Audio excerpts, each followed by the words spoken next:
Hello, everyone, and welcome back to A1 English Podcast, the show where we make real, everyday English simple and stress-free.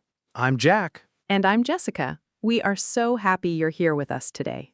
Okay, before we jump in, quick reminder. If you're learning English and you want to sound more natural and more professional, don't forget to like this episode and subscribe to our channel. Yes, because when you subscribe, you're not just supporting us, you're investing in your own English, your own career, your own confidence. All right, so today we're talking about something that drives a lot of people crazy, even people who are already pretty good at English. Oh, this one is personal for me. I have seen this phrase in hundreds of emails. We're talking about email phrases, specifically that one phrase almost every non-native speaker uses. Please revert back. And honestly, native English speakers don't say that at all. So today we're going to break down why please revert back sounds strange, what to say instead, and a whole list of other email phrases that quietly make you sound less professional. By the end of this episode, you'll know exactly how to write emails that sound confident, polished, and completely natural. Not robotic, not stiff, just clear, modern, professional English. Exactly. So let's start easy. No stress, no boring grammar rules. Just real English, real emails, real life. Okay, Jack, let me ask you something. When you first started writing professional emails, did anyone ever correct your English? Oh, all the time. I remember writing, please revert back to me in almost every single email, and my manager finally asked, Jack, revert back to what? That's exactly the problem, and that's how millions of English learners write emails every single day. So today, let's break it down in the simplest way possible. These phrases aren't grammatically wrong exactly, but they sound old-fashioned, overly formal, or just unnatural to a native ear. Books and old templates make email writing sound like a legal contract, but real professional English is much simpler than that. Let's start with the basics. Revert actually means to go back to a previous state, like reverting to an old version of a document.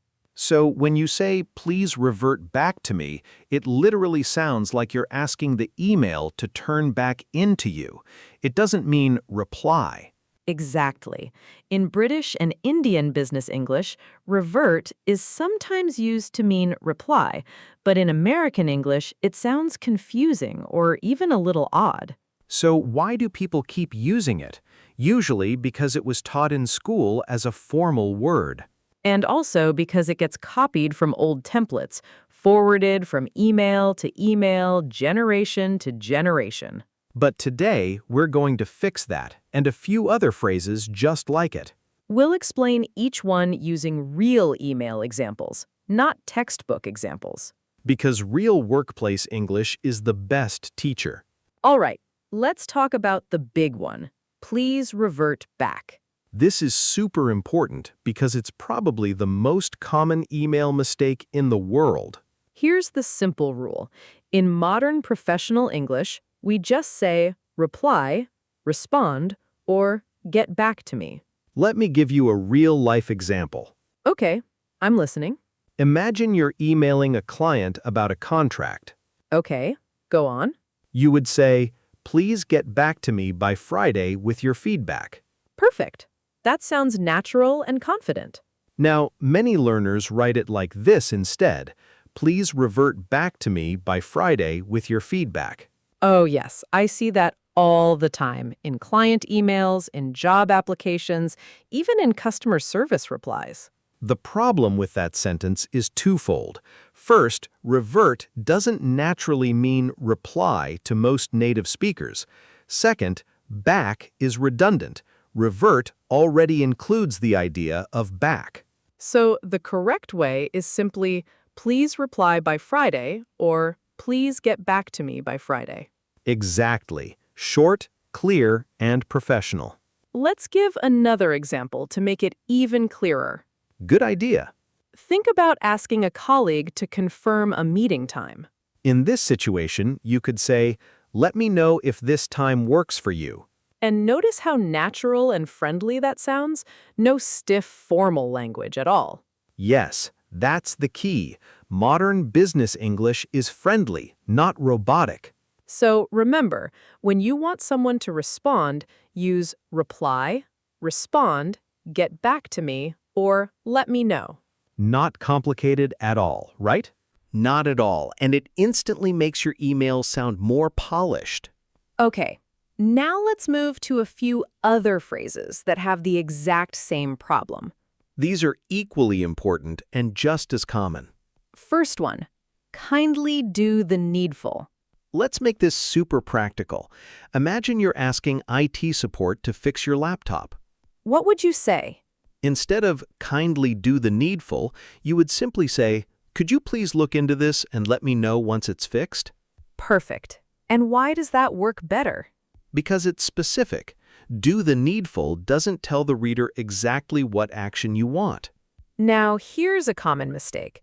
People often say, please do the needful at the earliest.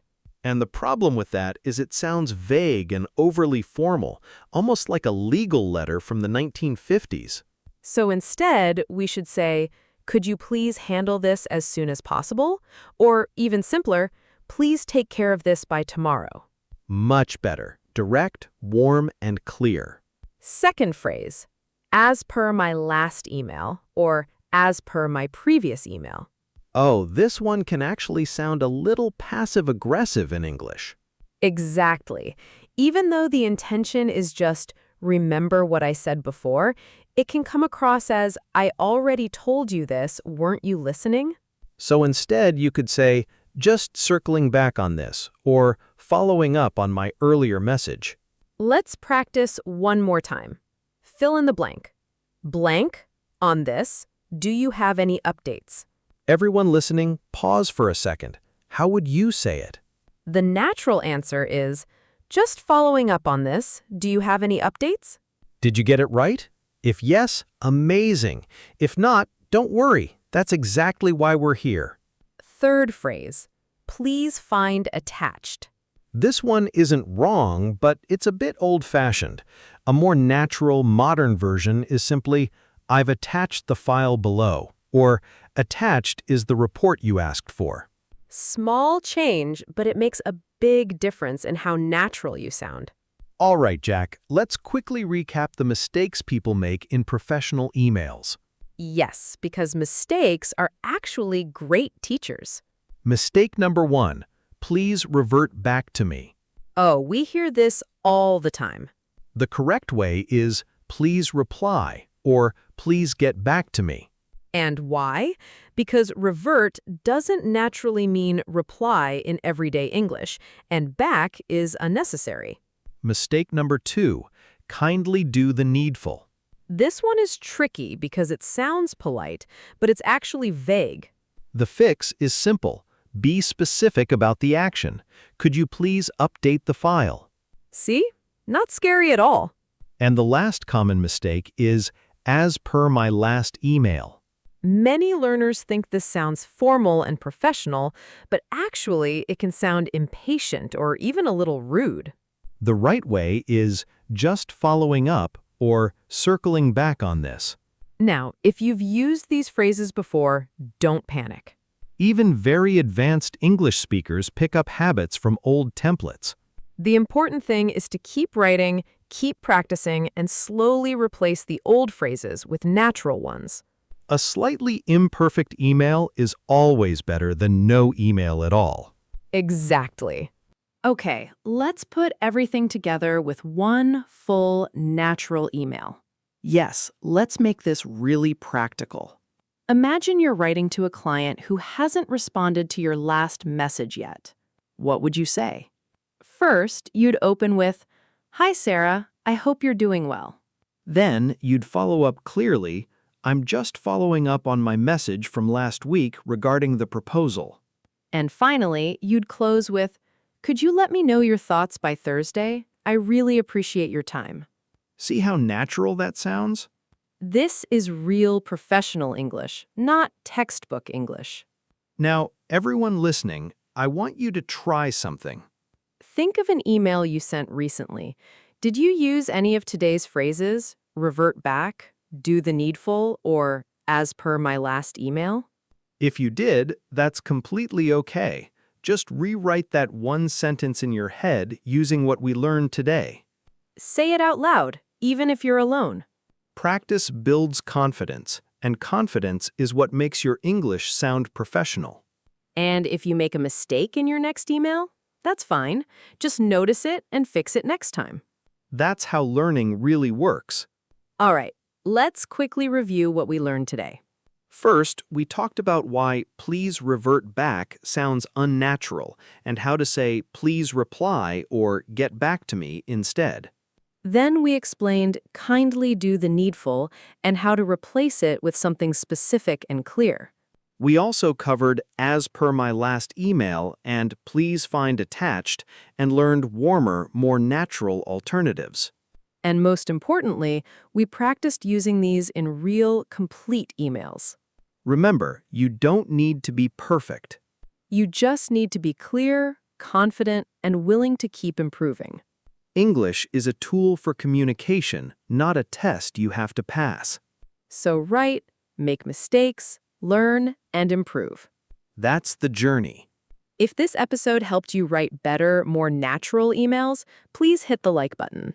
And if you want more real English lessons like this, subscribe to A1 English Podcast. We upload new episodes regularly to help you improve your English naturally. Thank you so much for learning with us today. Keep practicing, keep improving. Bye, everyone.